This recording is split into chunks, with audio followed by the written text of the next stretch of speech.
Domesina King, Ms. Nyokabi Njogu, and Ms. Seyodi White. Thank you very much for joining us today. And before we delve into the discussion of the day, I would like to let our attendees in on the level of expertise that we have in our midst today. Commissioner Jamesina King is the commissioner at the African Commission on Human and People's Rights. And in addition to that, she is the Special Rapporteur on Freedom of Expression and Access to, a chairperson of the Working Group of Economic, Social, and Cultural Rights, and is a commissioner at the International Commission of Jurists. Nationally, she is the Justice of the Court of Appeal and the President of the Industrial Court of Sierra Leone. She has also served as a member of the Human Rights Commission of Sierra Leone and is the first chairperson of the commission. We are also pleased to inform our attendees that Commissioner King is also a founding member of Lawyers, which is an organization that was formed in 1997 to promote. You're welcome, Commissioner. Ms. White, Ms. Seyodi White, is a multidisciplinary trained lawyer and a global wealth of experience, women's rights activism and research. She also served as the Chief Director responsible for public sector reforms in the Office of the President and the Cabinet of Malawi. And lastly, but not least, is Ms. Valentine Nyokabi Njogu, who is acting as legal counsel at the Kenya Legal and Ethical Issues Network on HIV/AIDS, which is popularly known as KELIN. And she has 9 years worth of experience in legal practice, research, and academia, wherein she has worked as a legal researcher in the judiciary of Kenya, and has also worked as a lecturer at the Kenya School of Law. Welcome, ladies. We are happy to receive you. So to start off the conversation, to kickstart the conversation, we need to know what this general comment number 6 is all about. General comment number 6 of to Article 7D of the Maputo Protocol. We need to know what it's all about. And on that note, I will invite Commissioner Domesina King to let us in on what are the challenges that this general comment was trying to respond to. But also, what is it really about? What is the normative content of this general comment? And in that regard, what are some of the key issues that it was trying to respond to? Over to you, Commissioner King. Thank you very much, Susan. Can you hear me? Yes, we can hear you perfectly. Okay, I'm very happy to be part of this conversation. And just to make one correction, I'm no longer the chairperson of the Working Group on Economic, Social, and Cultural Rights. I'm just a special rapporteur on freedom of information and access, freedom of expression and access to information. Now, coming to your question, Susan, you said, what are the challenges that this general comment was trying to respond to? Susan, we are all from Africa. We will know that for quite a long time, in fact, historically, women have been disadvantaged in terms of access to resources, in terms of rights to access property rights, etc., etc. And the Commission was concerned about this women's lack of access to resources, particularly in terms of accessing land. And so as far back as in 2013, the Commission had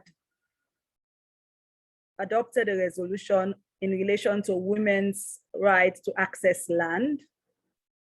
And actually work had also started on this particular general comment.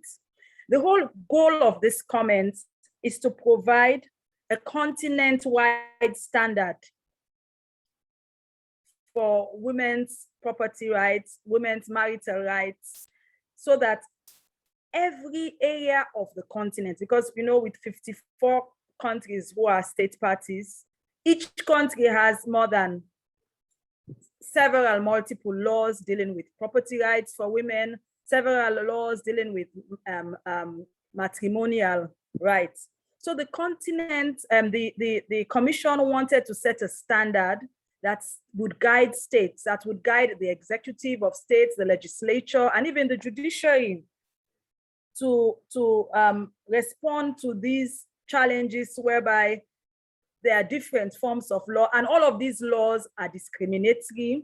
All of these laws, their application, their text, and even in practice. So we have constitutions all over the world that says men and women are equal.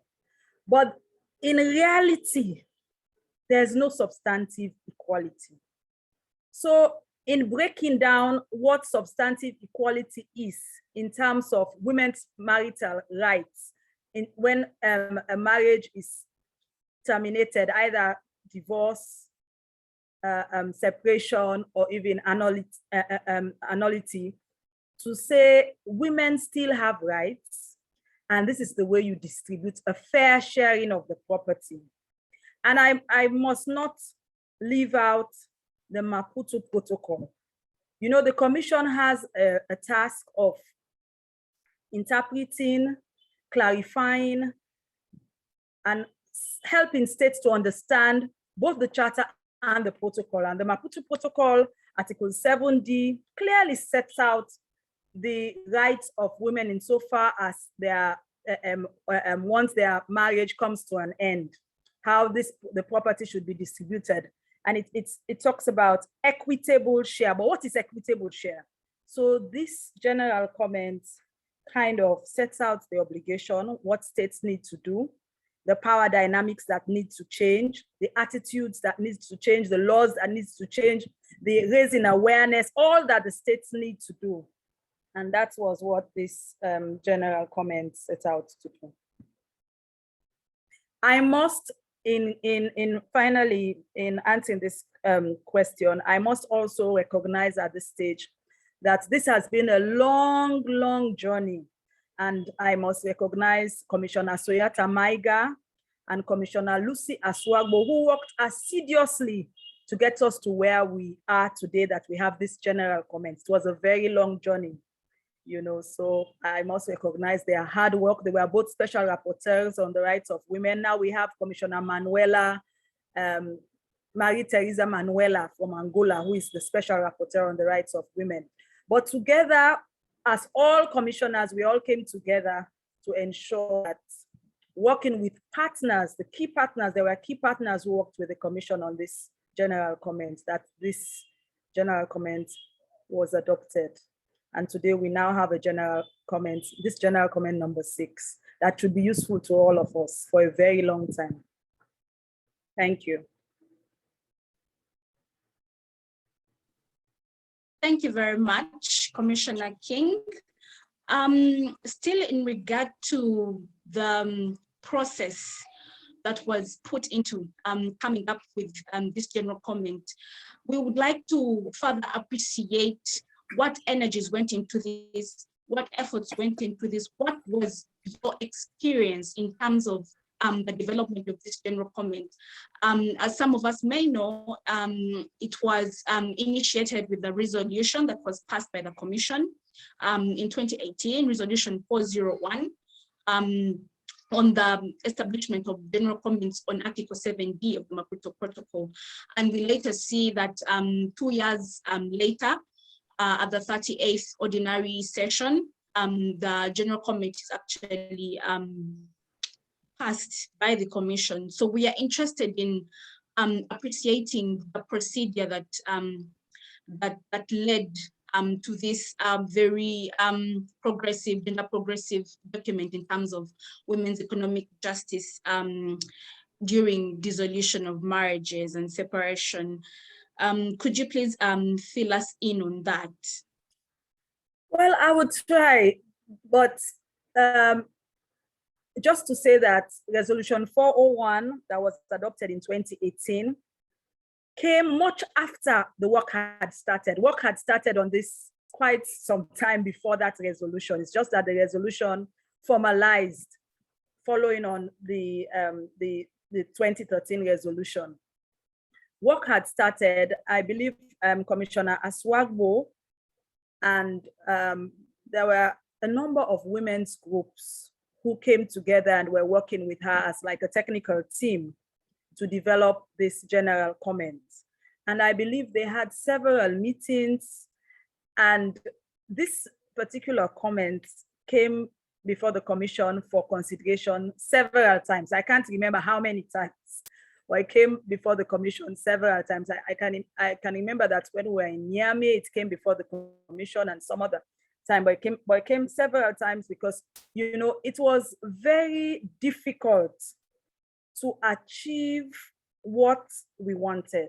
And what we wanted was a general comment that would be understood by North Africa, South Africa, West Africa, East Africa. I don't know whether we achieved that, but that was what took it so long, because it had to be something that can be easily understood, easily applied, and which would meet, you know, the goal it was tasked to do, which was to provide this aspect about distribution of property to ensure that women have an equitable and a fair share of marital property, and to ensure that states take the necessary action to make sure that this happens, both in their laws and in practice, you know.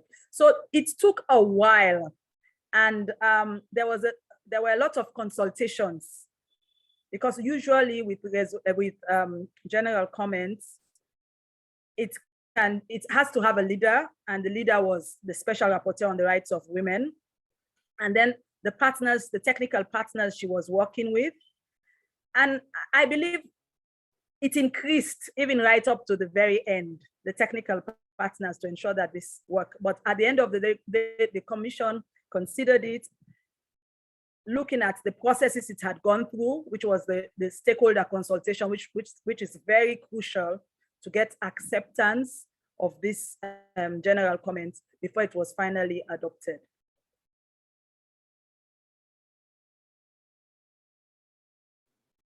Thank you so much, Commissioner King. We shall get back to you in a bit. But for now, we shall give the floor to Ms. Nyokabi from Kenya. So Ms. Nyokabi, in your work as a litigator and as a legal practitioner, why do you think that the issue of division of matrimonial property at divorce has been resistant to change? In your experience, what are some of the buffers and hindrances and impediments to justice for women during dissolution of marriage and during separation that you have met? Okay, thank you very much, Ms. Baluka. I think in the course of practice, we have seen that there has been resistance to women having access to property, and they are required to prove that they have contributed to the acquisition of the property during the marriage. So what this has told us is first, that most property is registered in the name of the man or the spouse. And the second thing is that women are required to demonstrate why they are deserving of shares of matrimonial property. And for a very long time, for example, in this jurisdiction, in this part of the country, it was because financial contribution is what mattered, because all other questions of non-financial contributions, such as child rearing and domestic work, were not valued. Those were considered the responsibilities of the woman. And this goes back to the kind of patriarchal system that we live in. because we live in a patriarchal system, we have to demonstrate that women are deserving of matrimonial property. So that, I think, has been the primary reason why there has been so much resistance to this, because of where marital power lies, which has invariably been with the men. Even where we move away from statutory law and where we go to customary law generally tends to infantilize women almost to the level of the children. And again, children are not deserving of property until they're of age, and even then it would only be male children. So the question was, why should women then, who are supposed to be working for the well-being of their families, why should they have access to property? But of course, there are other factors such as the various divisions within women. So we have different classes of women. There are women who have benefited in terms of equality, and the question has been, so why not just have this paradigm of contribution as opposed to just going for an equal split? And of course, that has created various tensions. I would also say that sometimes there's a lack of clarity in the kind of standards that we are going to use.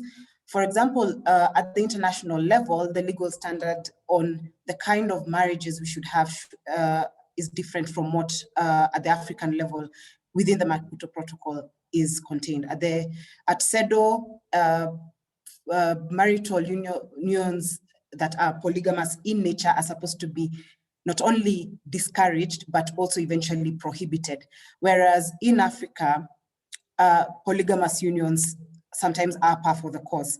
And what this has meant is that sometimes you can have protection for the first spouse or the first woman under a polygamous union, but not necessarily for any other who come across. So the failure to take into account these various tensions is what has contributed to this very slow pace of change.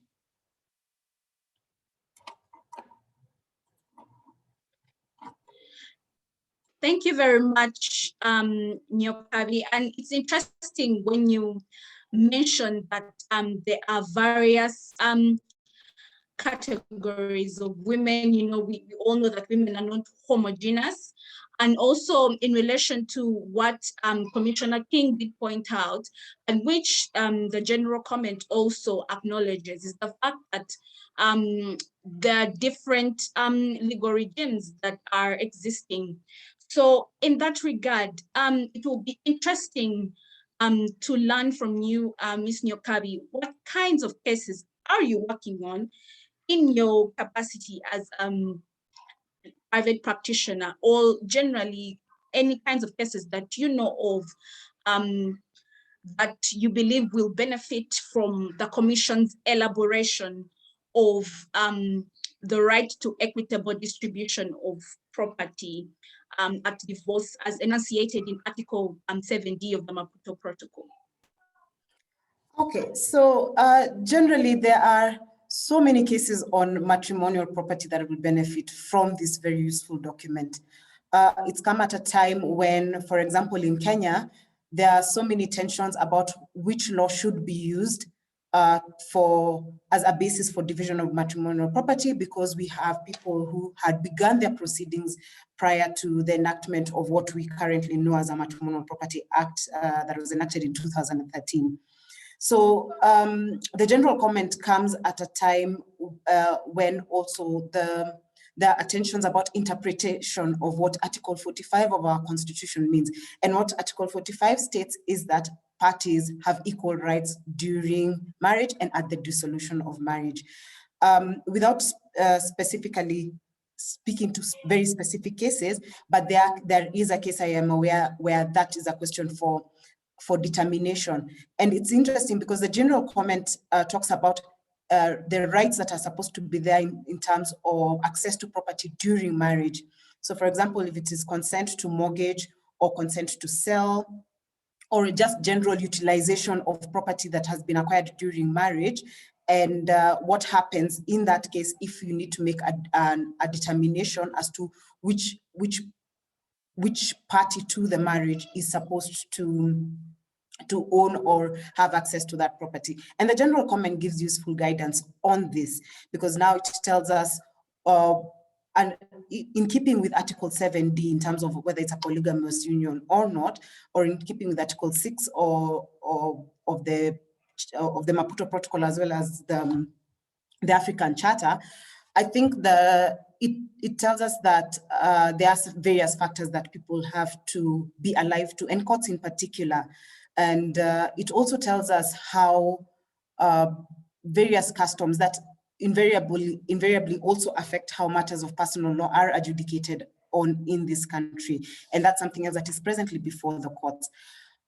There is a case to challenge the question of this paradigm of contribution, using contribution as a metric to determine how matrimonial property is going to be divided. And this general comment gives us useful guidance, and courts would be good to look at it, because it talks about the various unequal positions that women find themselves in because of either how the law is currently applied, or the kind of unequal power relations within marriage that mean that women will always work in the home or provide some sort of unpaid labor. And that is a very important metric for us to, it's an important lens for us to consider when we are thinking about substantive equality. So generally, the courts now have an opportunity, in fact, to state that the women's contribution, either through the financial contributions if she works out of the home and earns a salary and contributes in monetary form, or through her unpaid labor if she does not work in the formal sector. So there's now an opportunity to even find for more than 50% as a right for women. Generally, also the general comment talks about the kind of marriages that are there. Now, we know that in Kenya, and I'm sure this is the case also in many other countries, before you can prove, in fact, that you are entitled to matrimonial property at dissolution of marriage, you have to actually prove you are married. And there are cases in Kenya where, without proving that you are married in either a registered union or a legally recognized union, then it becomes very difficult for you to access property at dissolution of marriage. And the general comment calls upon state parties to ensure that the laws as they are applied does not disenfranchise those women who find themselves in those sorts of unions. So those are the kind of cases that this general comment now will come to aid in interpretation. Thank you very much, Ms. Nyokabi. We shall get back to you in a bit. But in the meantime, still on the question of where different jurisdictions stand with regard to distribution of matrimonial property at divorce, I would like to invite Ms. Siodi White to fill us in on what the situation is in Malawi and what this general comment means in terms of pushing the debate or the discussion forward with regard to distribution of marital property at divorce in Malawi. As some of us may or may not know, equitable and equal distribution of matrimonial property is something that has really occupied Malawian courts for a while, especially with local courts actually borrowing from the language of the Maputo Protocol to enforce property rights of parties during dissolution of marriage. So we would like to know what this general comment actually means in terms of pushing the debate in Malawi forward. Okay, thank you very much for that question. It's good to hear from Nyokabi and from the Commissioner on their various experiences. First of all, let's look at the current conversation in the general comment with regards to jointly held property. As you can see from the comment, that the way it has interpreted jointly held property, it has interpreted it as an automatic issue that any property held in a particular marriage, with the exclusion of that which came before or inherited, and inherited is actually couched within the framework of depending on what the law says. but generally it captures everything that is acquired during the marriage and holds it as jointly held. Now, the reason why I'm bringing this conversation around jointly held, this is what has gripped the Malawian courts for a very long time, ever since we got our constitution in 1994. The reason is Section 24, the one that now recognizes women's rights. It is the creme de la creme of what women's rights are, how they ought to be recognized. You find out that in Section 24(1), it provides for various rights of women, and then it goes on to say in subsection 2 to say women have the right to acquire and maintain rights in property independently or in association with others, regardless of their marital status. That's number one. And then it goes on to say in subsection B that on the dissolution of marriage, however so entered into. Now, however so entered into is very important because the same constitution recognizes various types of marriage. So over and above the statutory, the religious, the customary, it goes beyond and recognizes marriage by cohabitation and marriage by repute, which from our perspective, we find that kind of progressive because then it protects women who have been, known, if I can say, to be in this union, but they do not have the paper. But obviously it's a question of evidence, as you would imagine, and the High Court has created some guidelines on what that would be. However, going forward, it says that on the dissolution, however so entered into to a fair disposition of property that is jointly held with a husband. Now, the struggle has been what is jointly held property. Now, in 2011, we had an act of parliament, the Marriage Divorce Act. And in that particular provision, there was an attempt to sort of take into account what is jointly held property. Under Section 74 of this particular act, it talks about that a court shall equitably divide and reallocate property upon the dissolution of a marriage, taking into account A, the income of each spouse, 2, B, the assets of each spouse, C, the financial needs of each spouse, D, the obligations of each spouse, E, the standard of living of the family during the subsistence of the marriage, F, the age and health of each spouse, G, the direct and indirect contributions made by either spouse, including the performance of domestic duties. However, this particular provision only applies to marriages that were entered after the promulgation of this law, not before.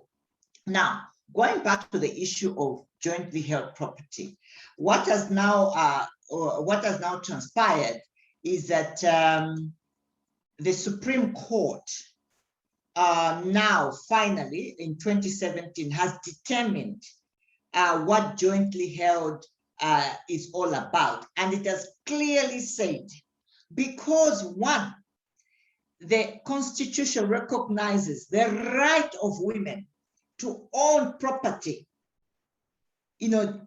disregarding their marital status, whether they're married or not. Within the same article, then it goes to say jointly held property. If a woman who is married decides to buy property as per her rights within the Constitution, you cannot automatically infer that that property therefore belongs to her husband as well, because the Constitution gives her rights to own property, disregarding her marital status. And therefore, having debated all these issues, the Supreme Court has said jointly held is a matter of fact, that there has to be, which has to be inferred by the conduct and intention of the parties. So it is evidential. Now, in the case that the Supreme Court that it was determining the case of Sequester versus Banda, that this was in 2017 that this matter was settled, it worked against the woman who was appealing the case, right? In a more recent case that I was reading last night, which was determined on 21st June, which used the guidance of the Supreme Court, and it was a woman who had said, it was a husband who was appealing against the decision of the lower court, that, among other things, one of the grounds was the fact that he was entitled because the property would be assumed to be jointly held. Or the grounds of appeal, including the one that was assumed to be jointly held, failed, and failed, and it was in favor of the woman because she was able to prove that there was no intention on the part of the two of them in the marriage to infer jointly property. So I sat down last night and I thought, this is very interesting. On one hand, in the actual Supreme Court where this matter was determined, it worked against the woman. In this particular case, the High Court case, which was now taking lessons and advice from the Supreme Court, it has helped the woman, because the woman is, was clearly a very hardworking, wealthy woman. But it could have been the other way. But the standard which the court has used is that of the fact that jointly held is a question of fact. So for a long time, there was a dance to say, is it not? But since 2017, the matter has now been settled in the manner in which I have described. And based on the framing of our constitution, which gives women the right to obtain property in association with others or independently, regardless of their marital status.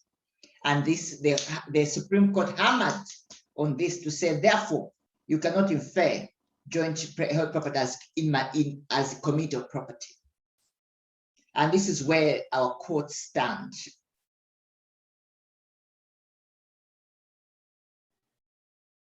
Thank you very much, Miss White. That is very interesting illustration of how the courts in Malawi have really grappled with the question of what matrimonial property is.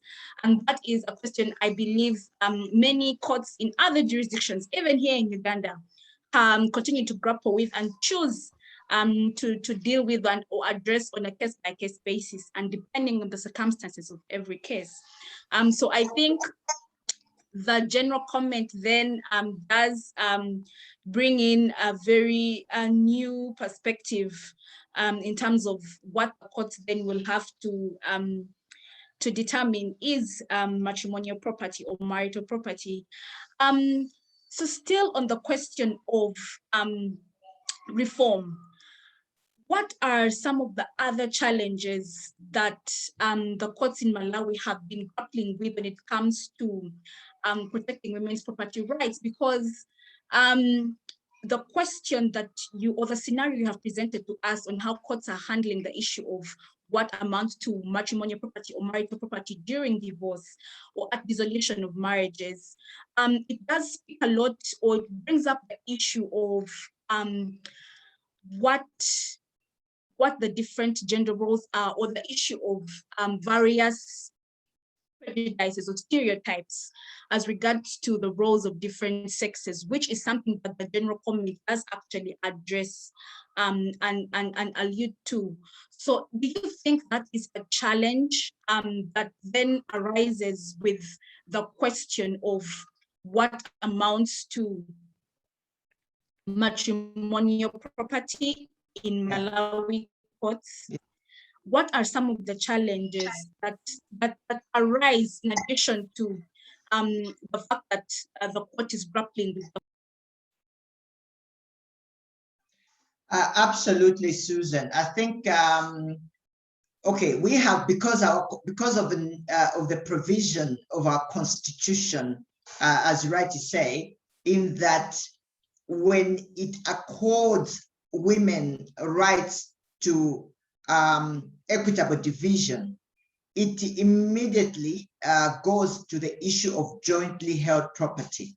Now, as you may recall that at common law, jointly held property is different from matrimonial property as in community of, in community of property.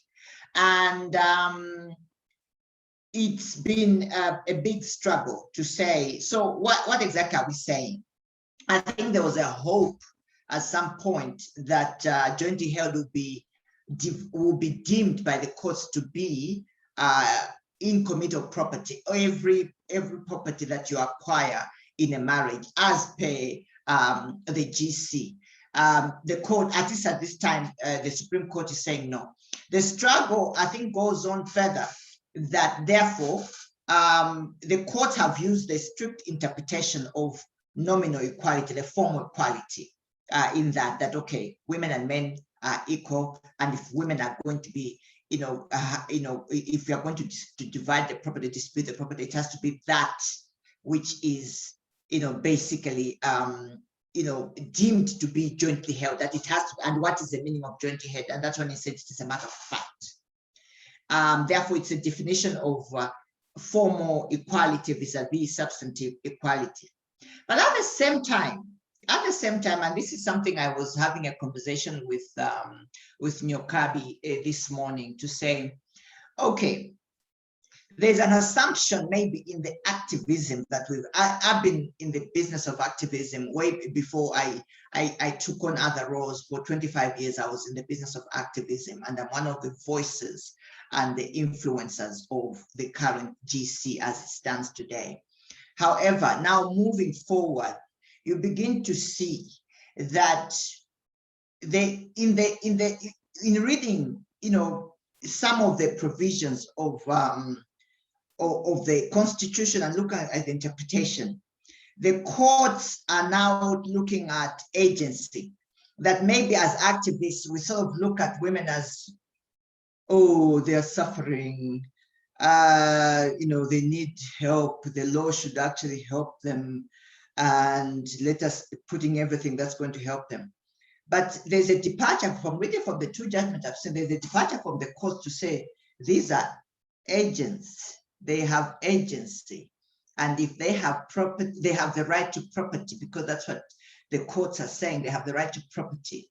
And by virtue of being married doesn't mean you take away that right, and therefore, going forward, if they are proved to have no rights to a particular property just because they are married, then you should not give them. All I'm saying is that we have to be very vigilant going forward in terms of how we are framing women. Are we framing them as agents and of change and with people with agency, or are we framing them as victims who are suffering and they need to be saved by the law? Because the two judgments I've read, as I keep saying, they really framed women as agents in their own right. And going forward, I'm not having a very strong feeling about either or, but what I'm having very strong feelings about is rethinking and repositioning. Because then going forward, so this is a struggle, and then going further on is to say the ones who benefit from the current interpretation of the courts in Malawi, the Supreme Court, is that you find that it's favoring women who have property or who have the potential to have property. I've had two recent conversations at the Pan-African level with feminist women who, are basically empowered. I think in Kenya they call them plus women. I haven't decided what to call them or to call ourselves. And the conversations have been to the effect that many times when we are propagating for policy and law reform, we are othering. We're talking about those women. They need to be empowered. We are okay. We can defend ourselves, the middle-class women. But is that the truth? And when you think about policy making, in the business of policy making, when you're empowering, you're creating policy generally, let's say, economic policies, you also target the middle class because they are the ones who are more aware, they are the ones who employ, etc. So are we saying the middle class women are okay, and we should just, uplift these ones? So this has been vexing my mind a lot, lately, and yeah.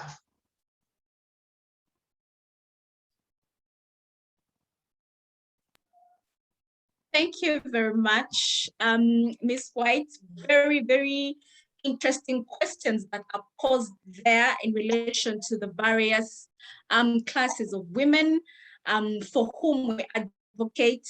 And it is quite interesting when you pose the question about middle-class women vis-a-vis women who are more economically disadvantaged.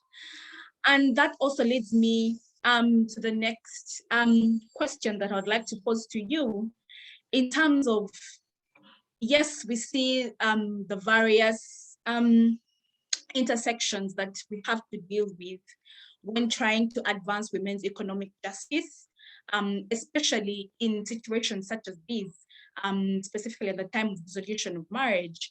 So what do you think then are some of the different avenues that we need to employ, both at the national level in terms of various engagements that we have through our social movements, but also through using the courts as tools for implementation of what the normative content of the general comment is in terms of equitable distribution of property, of marital property at dissolution of marriages for women. What do you think we need to do in our various respects, both in our social movements, but also as litigators? How can we push the courts to make sure that they adopt the standard that has been set in the general comment when it comes to handling cases and issues that relate to economic justice during dissolution of marriages? And I don't want people to feel we have not done enough.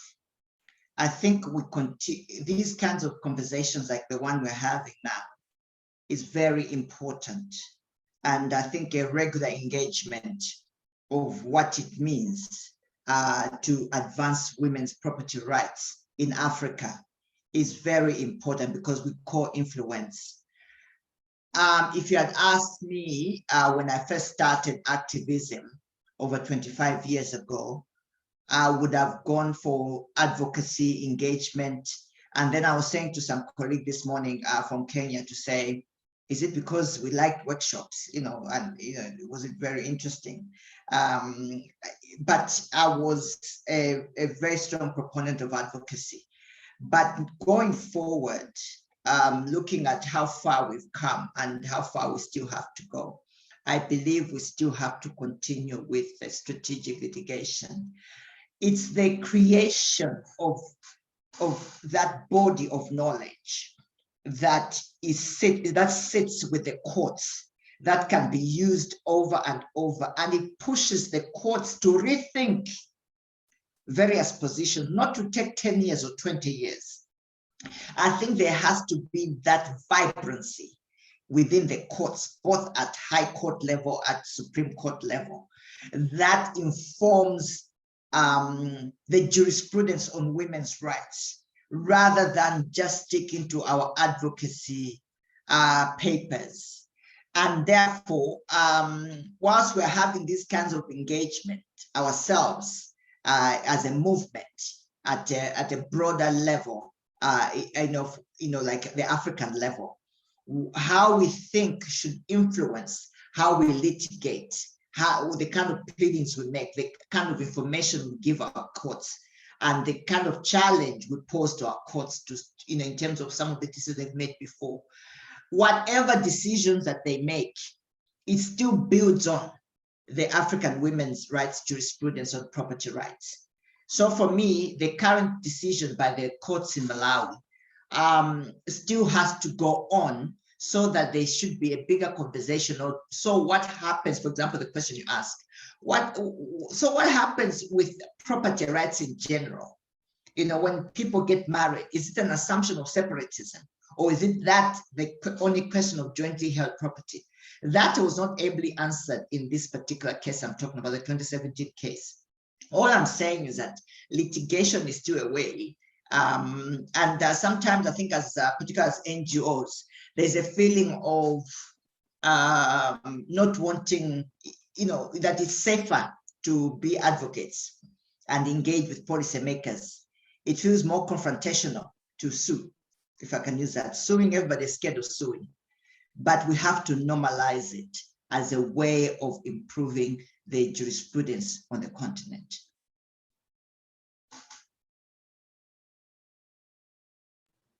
Thank you very much, Ms. White.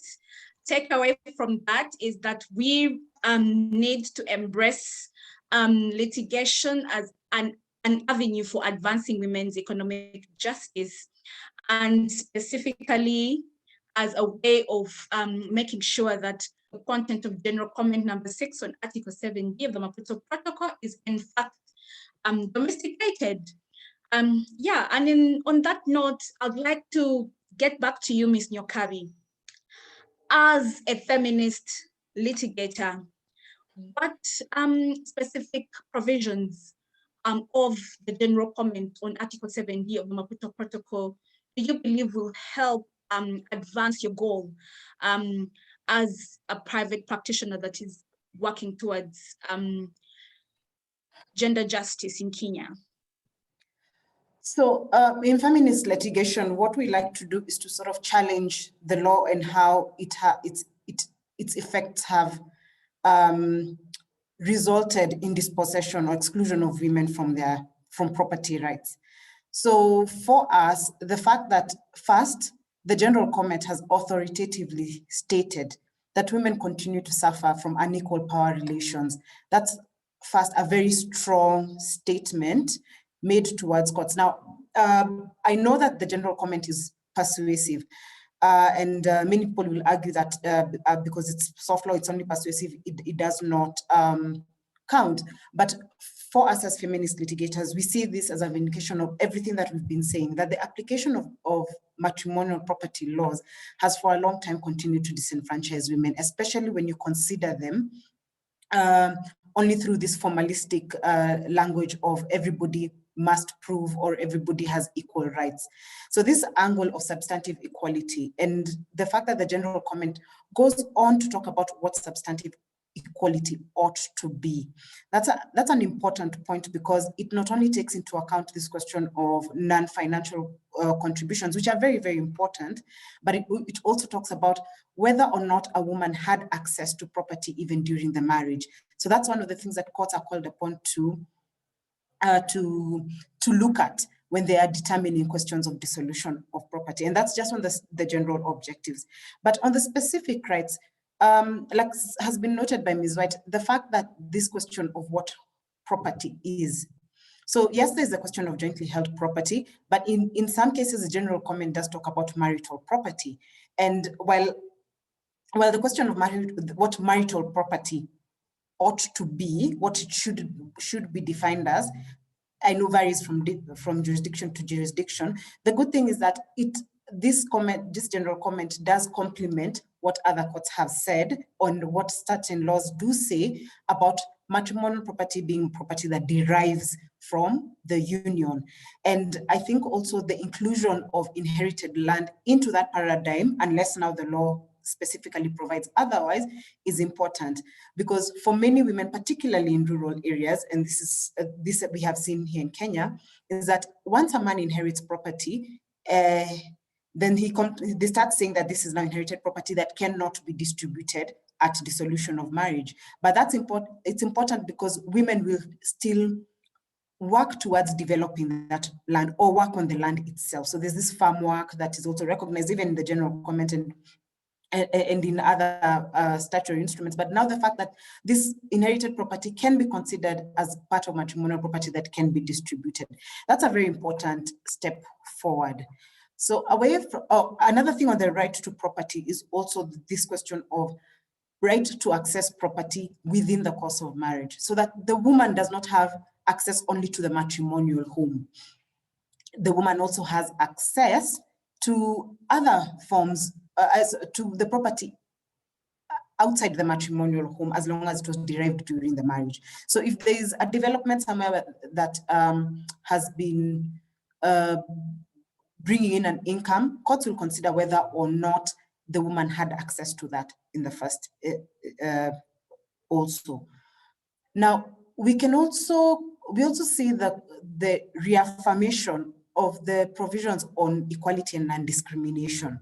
And the general comment, actually, it goes back to the African Charter and goes back to the Maputo Protocol to talk about the need for protection of women from discriminatory attitudes, from discriminatory laws.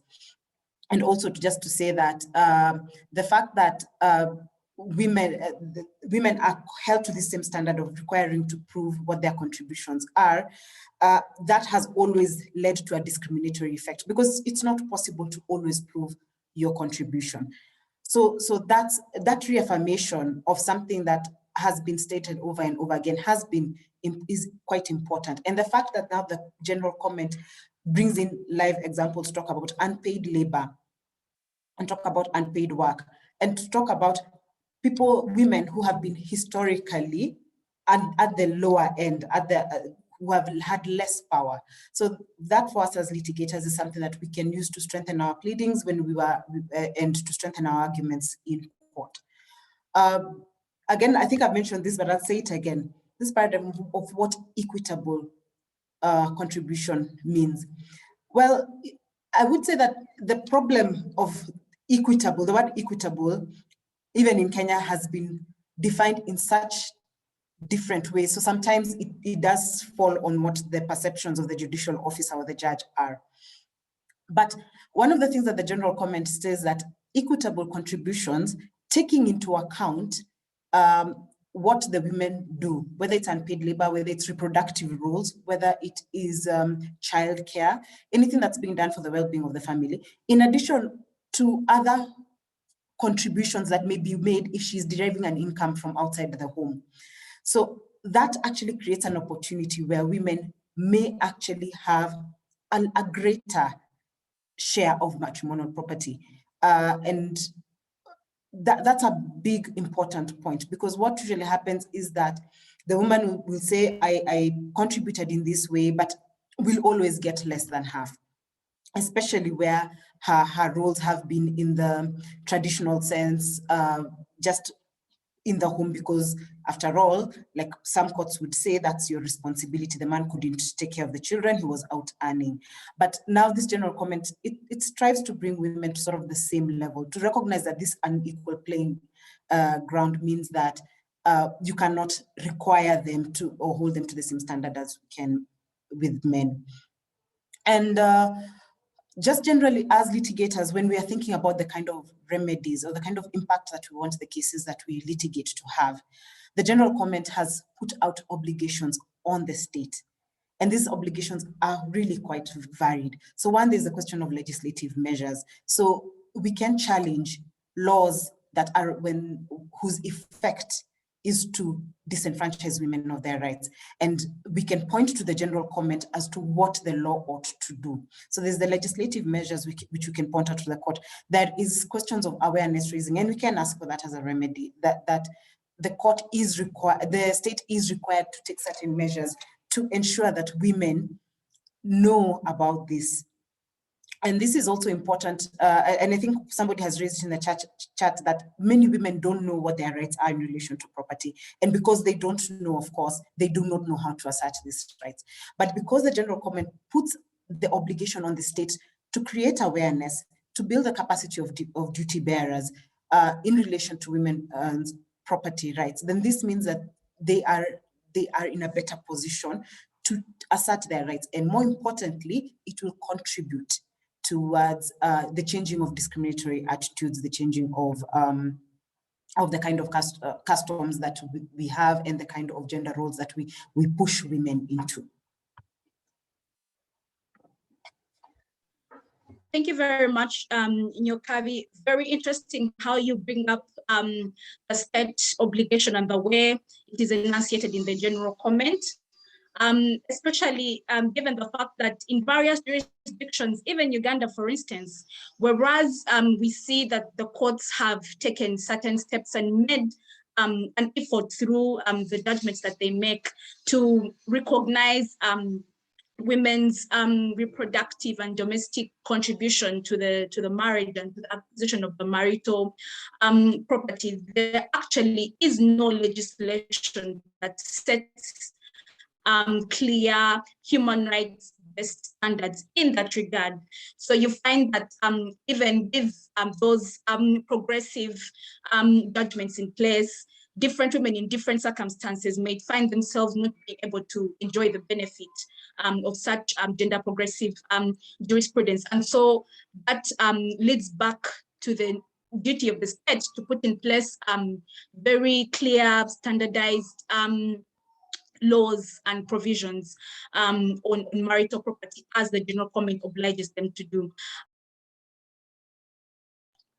Yes, still on the question of what the general comment can do for us, I will go back to you, Commissioner King, on ways in which this general comment can actually be used to advance women's economic rights in marriage and at its dissolution.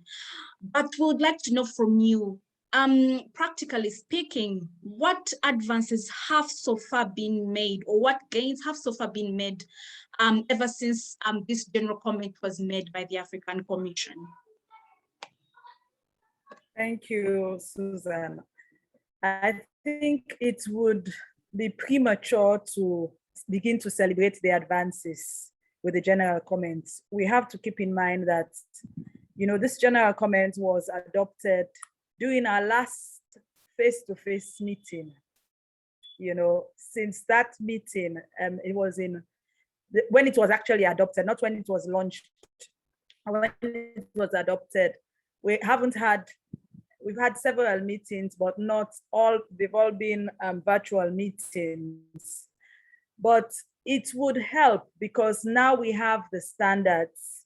We have, when we are engaging with states, because you know that every 2 years, the states must send a report on how they are implementing both the Charter and Maputo Protocol. So we would use these standards in engaging the states in the constructive engagement when they come. We would look, it would be good for NGOs and national human rights institutions to also pay attention to states' reports to see what they are saying about how they are implementing this particular standard. And we also need to know what are the challenges. I find Ms. White's experience so rich to see what are the challenges, because you can actually see the efforts. You know, we shouldn't beat ourselves and say, oh, there are no efforts. There are efforts, but there would always be challenges.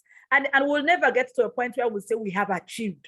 It's a progressive thing. We have to always see, because at the end of the day, it is not even about the text. It's about the outcome. What is the outcome? Is it a fair outcome?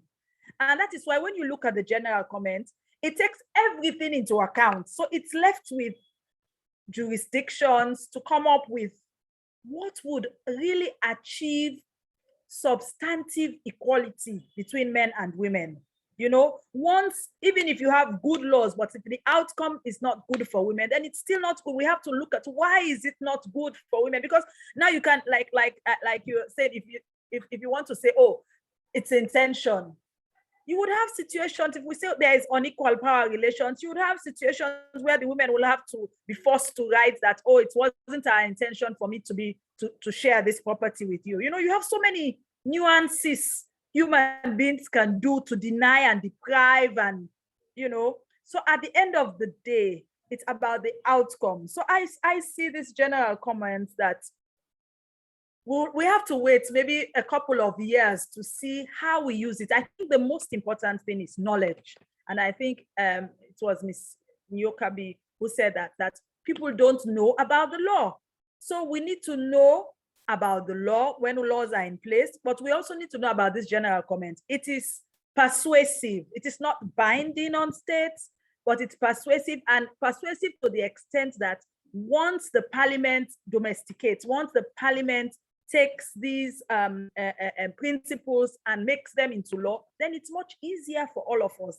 It's much easier for the judiciary, but again, it's monitoring, because you can pass a good law, but it doesn't necessarily mean that the outcome when you apply it is good. So regular monitoring, advocacy, transformation, social attitudes among men and among women. And I see something very unique in Malawi, wherein we can say, I can own property and it's mine. But when you own property, it's for both of us. I don't know. I see some tension going on in that regard. So, but at the end of the day, the general comment is applicable in various ways. People can see, what they're trying to advocate within the general comment. It's a good advocacy tool. It's a good tool to be used by parliaments to assess how far they have come in terms of implementing international and regional human rights instruments that they have signed up to. So I see it moving forward, that it will create more space for dialogue, create a better forum for us to assess whether in fact we are making progress or we are not making progress. Thank you.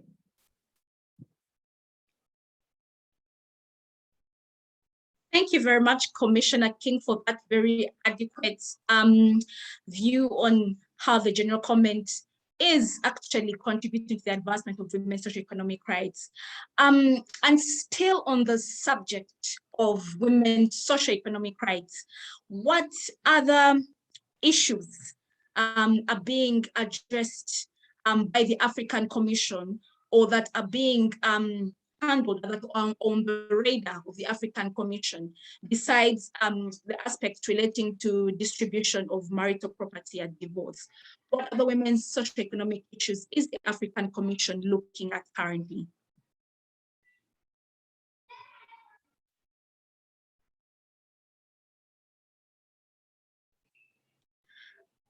Commissioner, I think you're muted. Yes, challenges of background.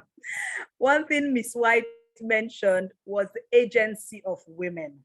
In all we do, we have to aspire to reflect, to support the agency of women, even with women's land and property rights. It's just because when women don't have access to resources, they are more vulnerable.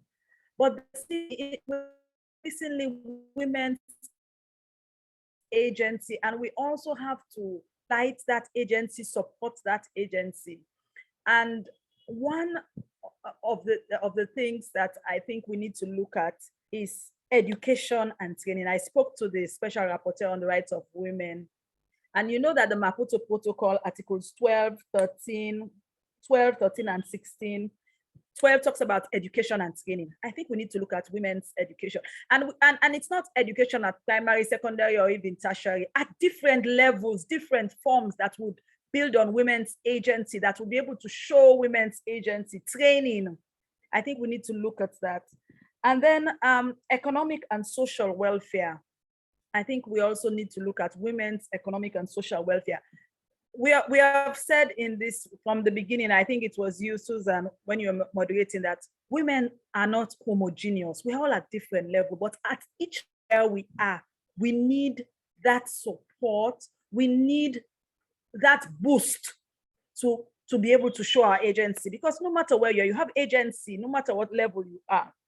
And then for me, I also think long term, we have to look at women's right to adequate housing. Yes, not all of us can have land, but I think the state has an obligation to to ensure that women's housing, in fact, the population's housing rights are provided for, protected, and respected. Because we're talking about disasters, natural disasters, outbreaks. Can you imagine we need water during this crisis? And if you don't have proper housing and you don't have access to water and all of these things, it makes it quite difficult. You are much more vulnerable. So going forward, I think it's also a question of engagement, engaging more to know what are the needs of women. Because when we talk about women, all the different levels, rural women, women who are at work at the highest decision-making level, they are also vulnerable, mind you. They have things they're looking out for. They have things they want the state to ensure that there's the environment that they can thrive and their agency can come out, if you know what I mean. So these are some of the things I think we need to be looking at. Some time ago, the Commission worked on a draft protocol on social protection and social security. That is still with the AU. We have to keep our eyes on what the African Union itself is doing so that we bring out the gender dimensions and the gender aspects. Because sometimes we're looking at, let's create new, but even those existing documents, treaties, existing protocols, existing policies, we need to, pay attention to them and make sure that they are taking the gender dimension into consideration in both their development, their application, and we need to monitor it. And I think finally, we need to have, as a commission, for me, I think we need to have a system where we disseminate what we do, to policymakers, to national human rights institutions, to NGOs, and even to the AU organs, so that they know, so that we all work together, to change the narrative of our continent, to make sure that we enjoy our rights and that we enjoy equality on the continent. Thank you.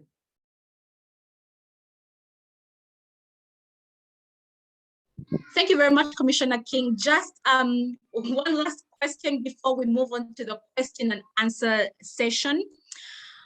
You've mentioned quite a number of ways in which the Commission can still advance women's economic justice, but it will be interesting to learn from you, to get advice from you, or guidance from you on the different ways in which women's groups can actually participate in the various processes that relate to advancement of women's socioeconomic rights by the African Commission.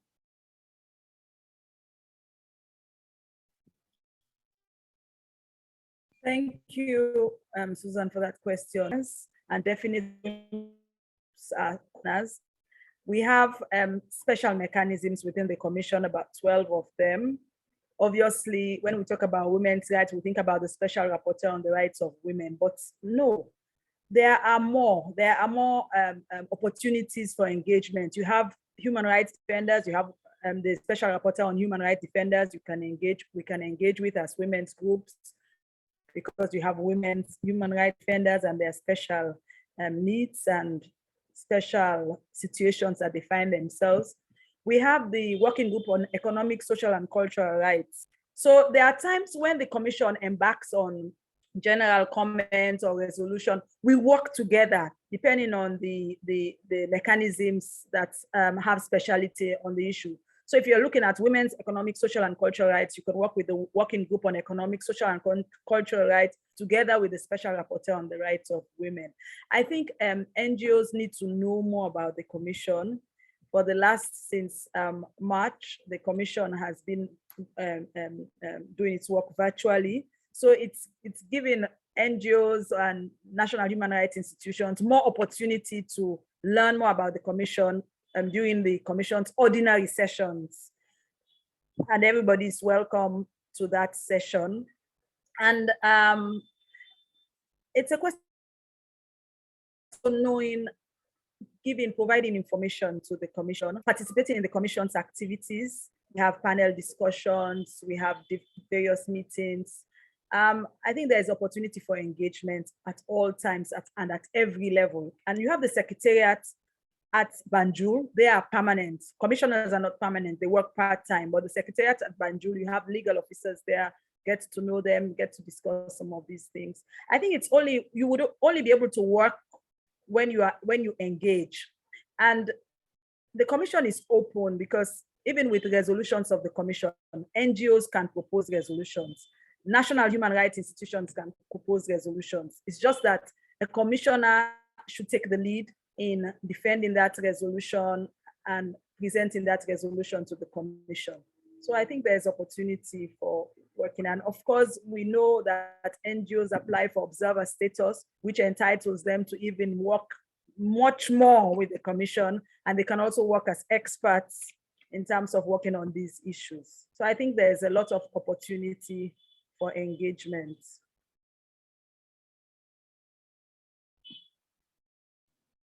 Thank you very much, Commissioner King, for that wonderful outlay on how, as women's rights groups, we can participate in the advancement of women's socioeconomic rights, especially at the African Commission. As we move on to the question and answer session, I will look at the first question in the question and answer box. This is from Anita Kiaruzi. She asks, as litigators, how do we draw a balance in substantive equality where issues of class play a big role and affect women in different classes differently? How do we navigate this, or what is the best way to navigate such nuances? And I think this is a question that I would like to direct to Nyokabi to respond to. So thanks, Susan. I think that is the most, it's one question I think I've really struggled with, and particularly today, right from morning, because I had a different conversation where this came up. And that's the thing. The question is, are we saying that automatically we want a 50-50, no matter the fact that maybe the man may not have contributed in any way, whether financially or not? I think substantive equality can still give us an answer. So I agree with you in the sense that not all women are homogeneous. We have various different categories, and whether we want to call the people who are, who are higher class as opposed to the poor women. But what we need to ask ourselves is, what are the problems that the general comment is responding to? And I believe it's the fact that a majority of women, because of historical, the historical, I don't want to call them injustices, but the historical manner in which women have been denied property has meant that to date, matrimonial property has always belonged to men, has always been seen to belong to men. So right now, the work we are doing is for a majority of the women who fall in that class. Substantive equality would require that we look at these different classes and how laws affect each of them separately. And for the women who may not be as vulnerable, for example, as the woman who is uneducated and in the village, there are still legal protections. One of the things that we do outside, for example, at Kellen, even outside the paradigm of ensuring that women's matrimonial property, is encouraging women to register their unions, as well as register their property jointly with husbands. And there are programs to ensure that women understand why this is important, and husbands as well. So in this way, it's a layer of protection for those women who may have access to property during marriage. Similarly, we've got built in the Kenyan law a provision on prenuptial agreements, so that you can actually get into an agreement prior to marriage where you do not have to dissolve all your property, dissolve your marriage. But by the time you're dissolving your marriage, you do not have to distribute your property to your spouse if that is not what you want. But that's something you need to make a decision about before you enter into the marriage. So there are some forms of protection for women who may be a bit more advanced or maybe wealthy than the women. But I do believe that the majority of the women who we are doing this work for are those who have continued to suffer unequal power relations, and because of those unequal power relations have been economically marginalized throughout the marriage, and now are marginalized even at the point of dissolution, because dissolution of marriage, divorce, separation, or annulment does put a woman at a more vulnerable state, especially if she does not have access to economic resources.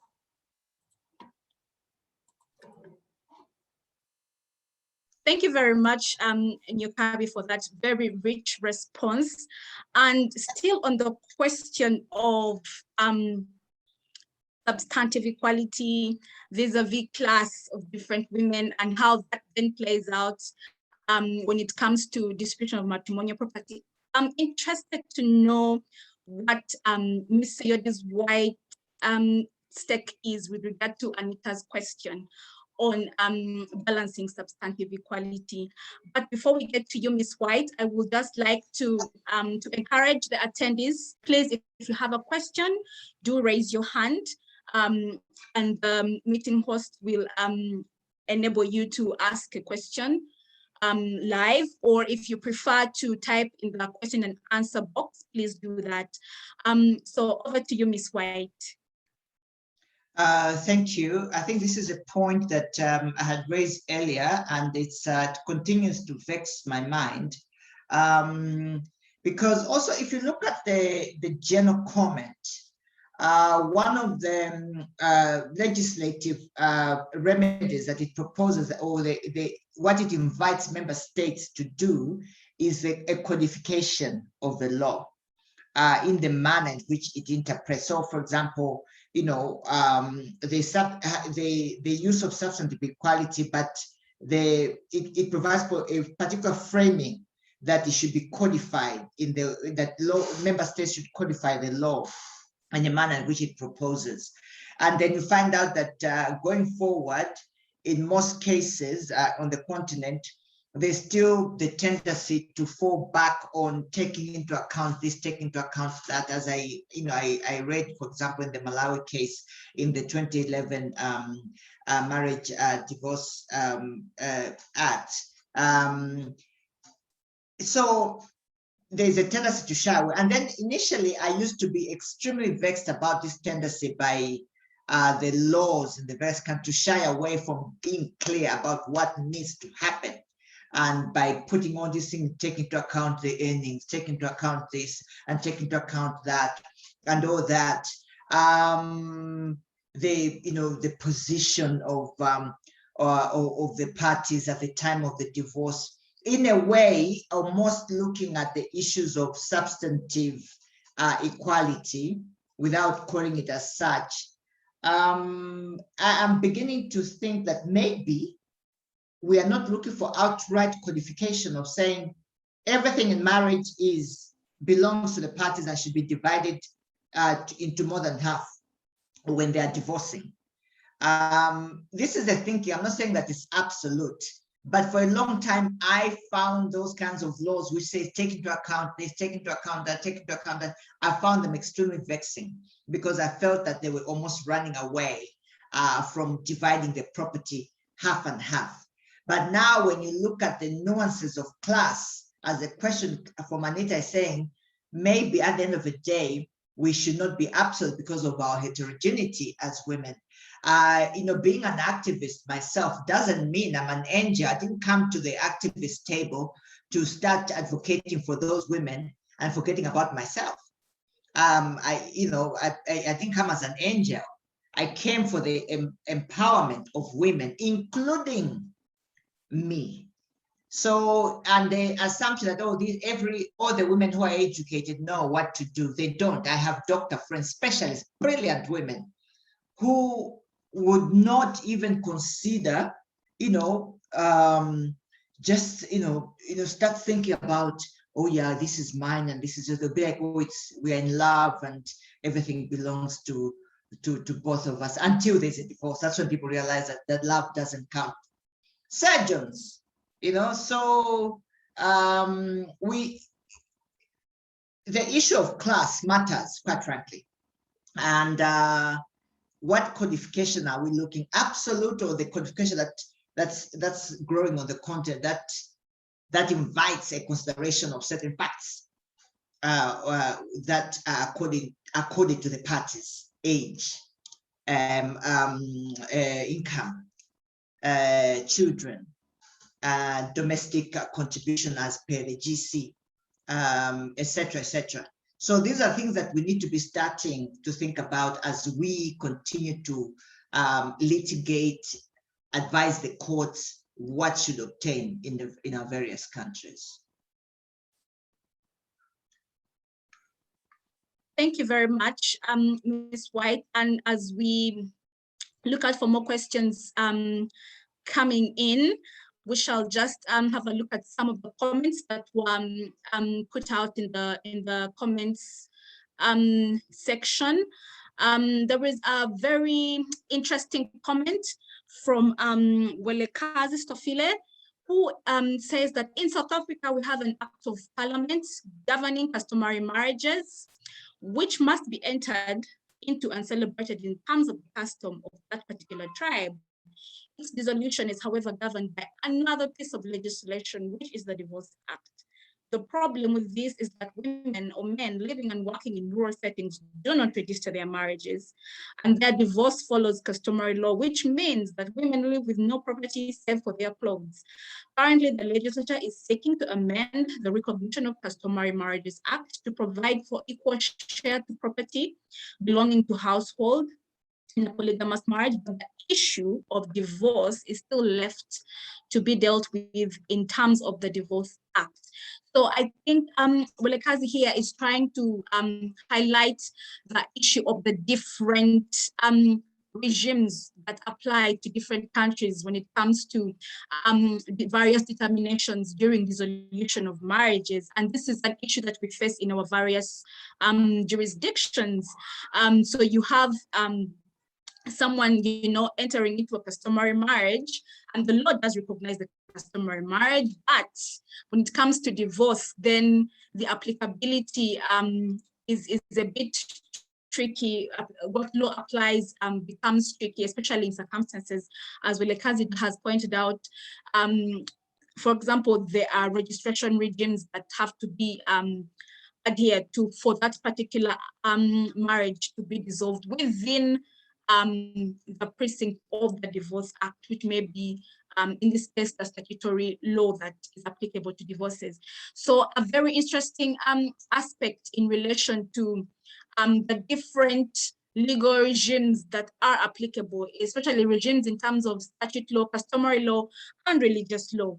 And maybe just to also give a bit more context to what Welekazi is trying to highlight here. In Uganda, for instance, we do have an act that recognizes Islamic marriages, but that particular act goes on to say that the dissolution of an Islamic marriage will not be the Divorce Act will not apply to the dissolution of an Islamic marriage.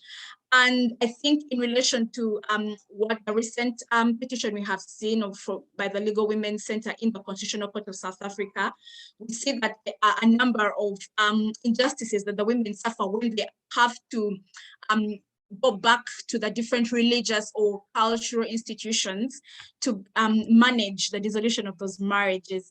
So it will be interesting to hear from you panelists what your take is on that. I'll be interested in hearing what you have to say, Commissioner Jamesi, on that. I know the general comment addresses it, but what are some of the ways that you think we can address this as women's rights activists, as litigators, the question of the different regimes that apply to dissolution of marriages and the patriarchal norms that govern them? Thank you. We do not live in a very ideal world, because then we would have one regime that applies, to every situation. And I think it's a question of opening up the courts to be able to come in. People should be able to have access to the courts in terms of what happens at the termination, during the termination and after the termination of their marriage in terms of division of property and things like that. But as we have said, the laws themselves, because there are certain instances where you find certificates are available for certain marriages, but they are not readily available for other marriages. And even for those other marriages, even when the law provides that they should be registered, they are not registered. So we have to also look at if the registration processes are cumbersome, if they are expensive, if they are not known, nobody will take advantage of them. So we have to look at those. And similarly, if at the dissolution of the marriage, it is difficult to you don't know what it entails, because that's what happens with some of these marriages. You don't even know, how do you dissolve it? They say, no, the courts do not have jurisdiction. How do you dissolve it? Oh no, you have to go through. And these systems that you have to go through, they have been patriarchal and nobody challenges them. So it's also a question of, is that equal protection of the law? And the answer is no. So we have to engage on this and making sure that we are protecting not only one particular set of women, but all women are protected. And if they don't feel protected, if their rights are violated, the court should be open. I don't think we should be limiting access to the courts depending on the form of marriage contracted. And so maybe that is why you have the issue of the Divorce Act providing for divorce under customary marriage law. We don't know. I don't know what the provisions are. It would be good to look at it and see why that is so, you know. Thank you.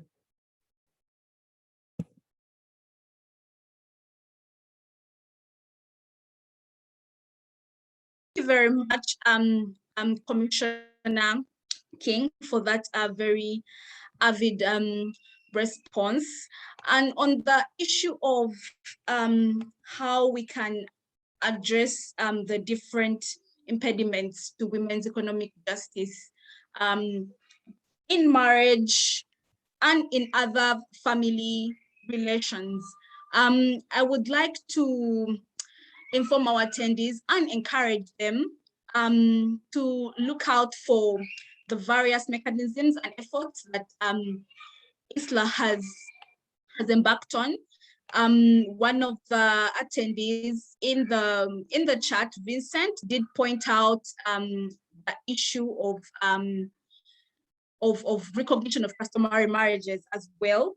And there are various initiatives that have been taken by the Initiative for Litigation in Africa, ISLA, to see to it that Article 6, which is Article 6 of the Maputo Protocol that addresses rights of women in marriage, is actually undertaking efforts in terms of an application that it has made to the African Court to give an advisory opinion on the normative content of that particular article, wherein issues pertaining to registration of marriages, recognition of rights and responsibilities for women under various marital regimes, that is statutory regimes, customary regimes, and religious regimes, would be addressed. And in that regard, there is the Strategic Litigation Network, which each one of you is encouraged to join. There is an email that was shared after you registered for this webinar, which you can reach out to for further information on how you can become part of this strategic litigation network, which will entail participating in various initiatives, including the most recent one that has been that is ongoing in terms of development of an application to the African Court for an advisory opinion on Article 6 of the Maputo Protocol on the rights of women in marriage.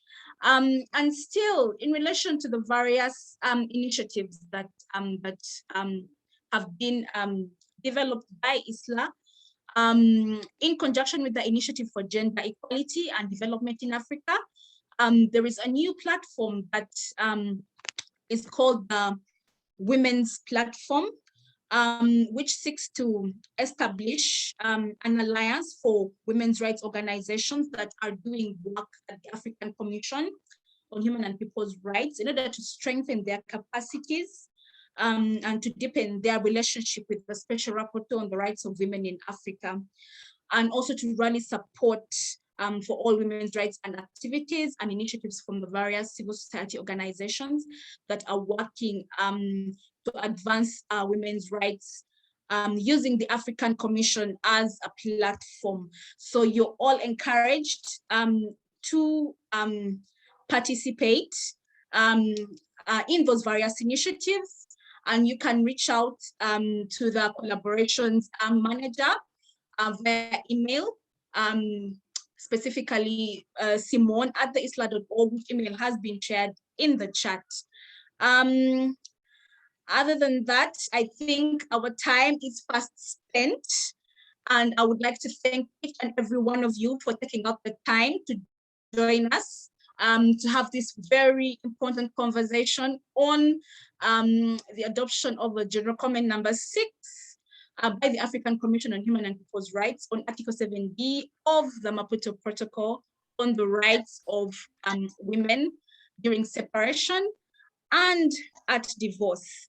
Thank you so much for taking the time. Thank you so much, Commissioner King, Ms. Nyokabi, and Ms. Sayodi White for the valuable inputs and sites that you have given during this session. Thank you so much for the attendees for the very active participation, and wish you a good rest of the day.